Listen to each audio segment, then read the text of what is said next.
New March, new BCCI contract, but the same old disappointment as last year when you see the glaring pay gap between the salaries of India's male and female cricketers. Smriti Mandhana, the highest-ranked women's ODI cricketer in the world, Mithali Raj, the world's highest-scoring women's cricketer in the history of the sport, and Harmanpreet Kaur, India's T20 captain, all get a yearly retainer of rupees 50 lakh, which is half of what the lowest grade of the men's cricket team makes. Of course, the revenue gathered from the men's team and that from the women's team will have many crores between them, and therefore the money that goes back to the players will be starkly different. There's also the point to be made in favour of the COA that shook up the stagnant waters of India's women's cricketers' salaries after being given contracts for the first time in 2015.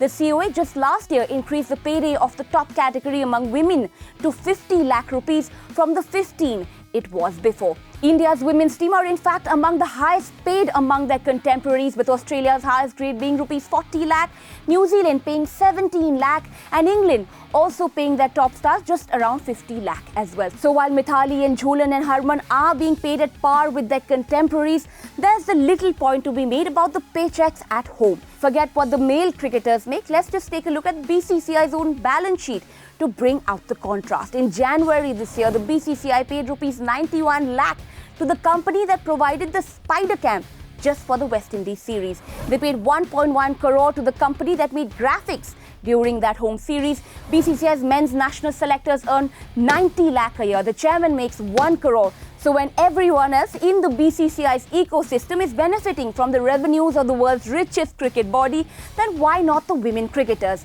But it's also not just the women who are right to feel a bit shortchanged. There's also the matter of some glaring omissions from the men's contracts. Like Vijay Shankar, who's played 16 India games since the last contract was handed out and just recently won India the second ODI versus Australia and is in all likelihood headed to the World Cup as well. But no contract for him.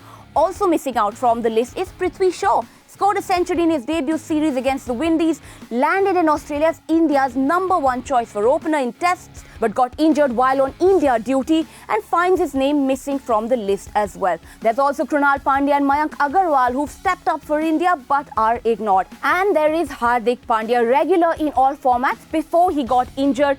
The all-rounder is made to remain in the third grade along with Umesh Yadav and KL Rahul. He played the entire South Africa tour last year and the whole of the England tour as well. So if you go by the plays, all three formats thumb rule, shouldn't Pandya feature alongside Virat and Rohit and Bumrah, or else at least alongside Ishant Sharma and Ajinkya Rahane in the A grade?